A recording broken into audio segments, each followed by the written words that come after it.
দেশজুড়ে তীব্র গরমের মধ্যেই সুখবর দিল আবহাওয়া অধিদপ্তর। আবহাওয়ার পূর্বাভাসে বলা হয়েছে, মে মাসের প্রথম সপ্তাহে দেশজুড়ে টানা বৃষ্টির সম্ভাবনা রয়েছে।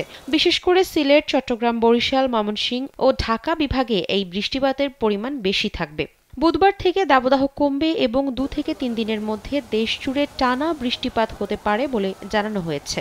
মঙ্গলবার সংবাদ মাধ্যমকে এ তথ্য জানান আবহাওয়াবিদ আবুল কালাম মল্লিক। গত ৭৬ বছরের রেকর্ড ভেঙেছে এবারের তাপপ্রবাহ।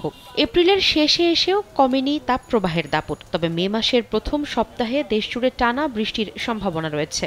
এদিন আবহাওয়ার পূর্বাভাসে বলা হয়েছে, চট্টগ্রাম ও সিলেট বিভাগের 2-1 জায়গায় অস্থায়ীভাবে দমকা ও ঝোড়ো হাওয়া সহ বৃষ্টি অথবা বজ্রসহ বৃষ্টি হতে পারে। একমাত্র ওয়ালটন এসি দিচ্ছে 1 বছরের রিপ্লেসমেন্ট গ্যারান্টি এবং কম্প্রেসরের 10 বছরের গ্যারান্টি। সেই সঙ্গে কোথাও কোথাও বিক্ষিপ্তভাবে শিলাবৃষ্টি হতে পারে।